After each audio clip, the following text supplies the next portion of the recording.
I'm at REITWorld 2010 in New York City, and joining me is Trevor, President and CEO of WP Carey. Trevor, even though you're new to your current position, you've been with WP Carey for a number of years. How has that experience helped you transition into your new role?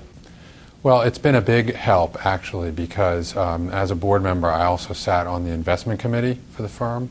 And since that's what we do, we're an investment manager, it's given me a great chance to see every deal that's come through since '07.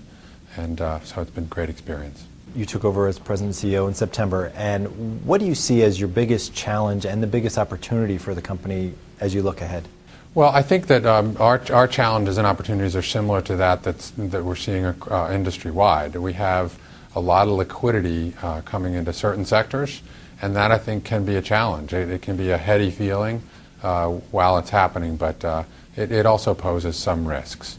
And on the opportunity side, I think what we're finding is that for the net lease sector, with our typical kind of a client, they're not having as much success tapping into that liquidity.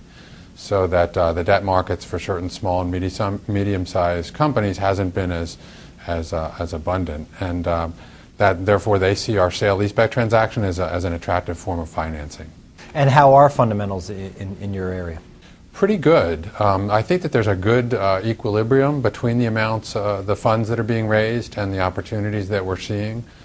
In this low-yield environment, a lot of people are looking for our type of investment.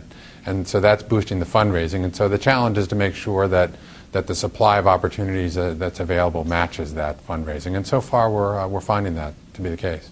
And your firm has a global perspective. So looking at the global markets, are there opportunities out there that may be better than others?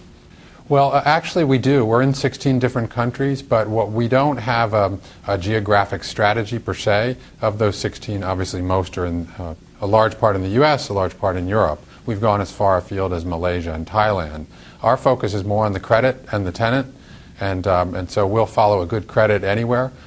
We also have the offsetting check and balance of a country risk analysis that helps us. But for the most part, if it's a good company, it's going to be a good company no matter what the country is. Thanks very much for joining us, Trevor. Thanks for having me. For more from REITworld 2010, be sure to visit REIT.com.